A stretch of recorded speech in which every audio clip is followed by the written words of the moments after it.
sommes, nous les chrétiens, les chrétiennes, pour qu'enfin nous puissions voir sa face. C'est lui que nous attendons encore, comme les filles de Satan attendent leur Dieu, leur Père Satan qui va venir bientôt. Donc nous aussi, nous nous préparons pour l'avènement de notre Seigneur. Comme ça, on a pour effrayer le chemin pour retirer encore captifs nos frères, nos soeurs qui sont encore dans la religion. Comme les enfants de Satan, les ouvriers de Satan, ils sont en train de travailler pour perdre les gens, les faux pasteurs, les faux prophètes, les imams, les marabouts, les sorciers sont là pour égarer les gens.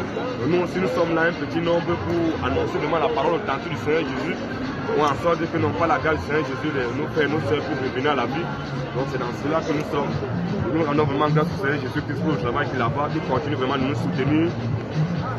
soutenir vraiment en force et en puissance, pour que nous soyons inébranlables. Malgré les persécutions, qu'il augmente encore notre zèle, notre connaissance, notre savoir en sa parole, pour que nous puissions proclamer sa parole et sa vérité à tout le monde entier. Puisque la parole, la Bible dit que non, cette bonne nouvelle du royaume sera prêchée à tout le royaume. Dans Matthieu 22, Matthieu 24, 14, cette bonne nouvelle du royaume sera prêchée à tout le monde pour servir de témoin à tout un chacun. Après quoi viendra la fin. Donc c'est la bonne nouvelle du temps de la fin. C'est dur, c'est à l'époque comme à l'époque de Jonas. En Ninive, Jonas il avait un évangile qui était plus, qui était dur.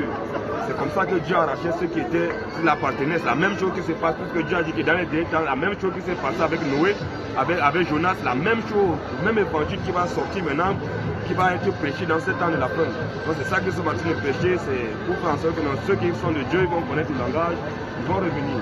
Donc nous allons partir, on va lancer les cris de guerre pour donner la gloire au Seigneur Jésus-Christ avant de commencer. La gloire à Jésus, les honneurs, à Jésus, la majesté, à Jésus, la domination, à Jésus, le règne, à Jésus, l'autorité, à Jésus, la puissance, à Jésus, la vénération, à Jésus, la vérité, à Jésus, la résurrection, à Jésus. Maranatha, Jésus revient. Maranatha. Jésus revient. Alors, population des Châtelains, nous vous saluons encore tous dans le nom de notre glorieux Seigneur et Sauveur Jésus-Christ. Vas-y. Nous sommes encore là comme à l'accoutumée pour annoncer la parole du Seigneur Jésus-Christ.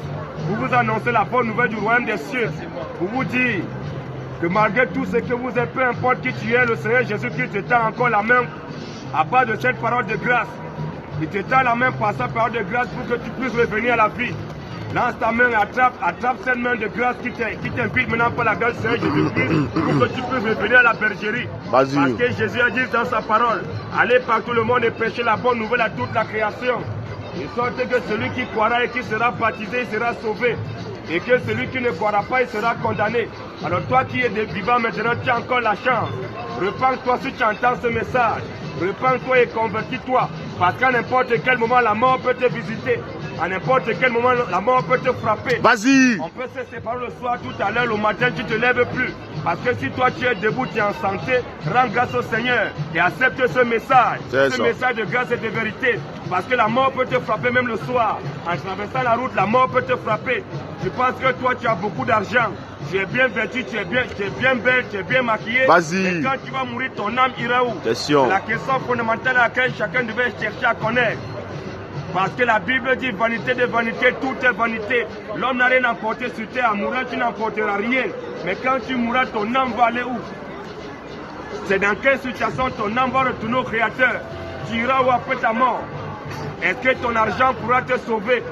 Est-ce que ton compte bancaire pourra te sauver? Est-ce que tes beaux vêtements pourront te sauver? Mais quand tu mourras, tu iras où? Tu iras où après ta mort? C'est la question fondamentale.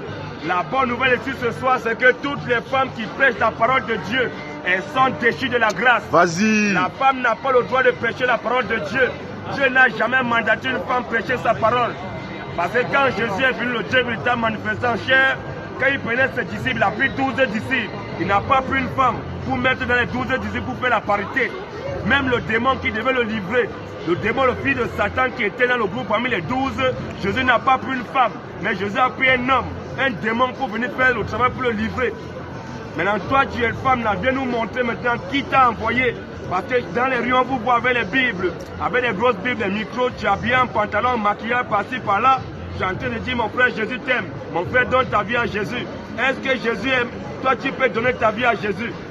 Tous ceux qui ont la faculté de donner leur vie à Jésus, dès que vous allez mourir, vous allez partir en enfer. Parce que personne ne peut donner sa vie à Jésus. Mais c'est Jésus qui a donné sa vie pour nous. Alors toi qui dis, j'ai donné ma vie à Jésus, répands-toi. On ne donne pas sa vie à Jésus. Personne ne sait quelle vie de merde, ta vie de merde, de débauche, de prostitution, est-ce que tu peux la donner à Jésus? Tu as d'abord quelle vie? Mais c'est Jésus qui est la vie, c'est lui qui a donné sa vie sur la croix pour ses enfants. Alors toutes les mamans pasteurs qui paient dans les rues sont des sorcières. Vas-y. La femme n'a pas le droit de prêcher la parole de Dieu. Même pas. Une femme qui te dit mon frère Jésus t'aime, je suis Jézabel. Elle est une rebelle. Elle est animée par un esprit impur. Si elle meurt dans ça, elle va en enfer.